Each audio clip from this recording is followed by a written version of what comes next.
बिजेपिनि गाहाय नेहाथारि पल्लब लोचन दासआ उदालगुरि जिल्लानि अराङाव बिजेपिनि रौता मण्डलनि मोनसे गेदेर मावफुं जथुम्मायाव बाहागो लायो। भारतीय जनता पार्टीनि मावथिफोरनि गेजेराव गोबां थुलुंगाखांनाय दं। बे सोलोजों रायजोफोरनि खाथियाव थांनायाव रायजोफोरनि जेंनाखौ हमदांनो हानानै माबोरै रायजोफोरनि फोथायथिखौ देरहानो हायो बेनि सायाव सावरायनाय जायो। रौता मण्डলত कार्यकर्ताসকলৰ যথেষ্ট উৎসাহ। माननीय मुख्यमंत्री डांगरियार आगमन उदालगुरित आमी सकलो कार्यकर्ताक লৈ এখন सम्मिलन आयोजन करिलो আৰু সেই দিনটোৰ পৰা আমি দেখা পাইছো যে कार्यकर्ताসকলৰ মাজত অপাৰ উৎসাহ এইবাৰ নিৰ্বাচনক লৈ। সেইবাবে আমি প্ৰত্যেকটো মণ্ডলত এখন কৰ্মী সভা বা আমাৰ कार्यकर्ता सम्मिलन आयोजन কৰিছো য'ত कार्यकर्ताসকলক আগন্তুক নিৰ্বাচনত আমি কেনেকৈ আগবাঢ়িলে ৰাইজৰ মাজলৈ আমি যাব পাৰো, ৰাইজৰ বিষয়খিনিও আমি কেনেকৈ জানিব পাৰো আৰু ৰাইজৰ আশীৰ্বাদ আমি কেনেকৈ ল'ব পাৰোঁ সেই সম্পৰ্কে আলোচনা হৈছে আৰু আমাৰ এইটো বিশ্বাস জন্মিছে।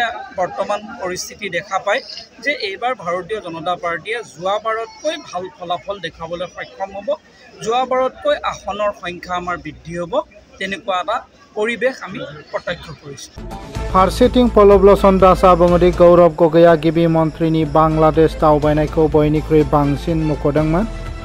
गौरव गगैया पाकिस्तानाव थांनाया गिबि मन्थ्रिनि बांलादेशआव थांनायनि सैथोजों रुजुजाया।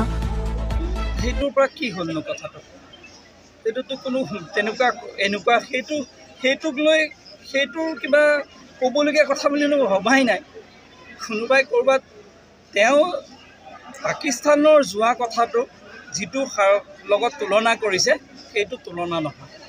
কাৰণ মাননীয় মুখ্যমন্ত্ৰীৰ বিষয়ে তেওঁ যিটো মন্তব্য দিছে, তেওঁ ভিজা লৈ উইথ পাৰ্মিশ্যন আৰু মিত্ৰ যিখন ৰাষ্ট্ৰ মিত্ৰ ৰাষ্ট্ৰৰ লগত ওচৰলৈ গৈছে।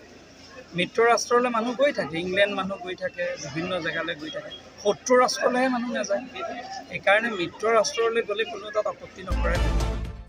गुबुन फारसेथिं उदालगुरि जिल्लानि आफादगिरि सुनील बसुमतारियाबो खौरांगिरिफोरनि सिगाङाव भारतीय जनता पार्टीया उदालगुरि जिल्लानि मोनजि बियाबाव बिजाथि होनायनि बाथ्राखौ फोरमायथियो। আমাৰ এই আগন্তুক ইলেকশ্যনো আহি আছে, গতিকে আমাৰ সংগঠনটো আৰু শক্তিশালী কৰিবৰ কাৰণে আমি প্ৰত্যেক মণ্ডলতে তেনেকুৱা কৰ্মশালা বা সাংগঠনিক সভা পাতি আছোঁ।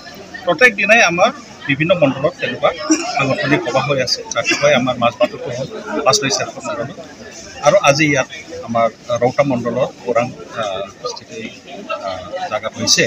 গতিকে সংগঠনটো আমি মজবুত কৰিয়ে আছোঁ, আগৰ পৰাই কৰি আছোঁ।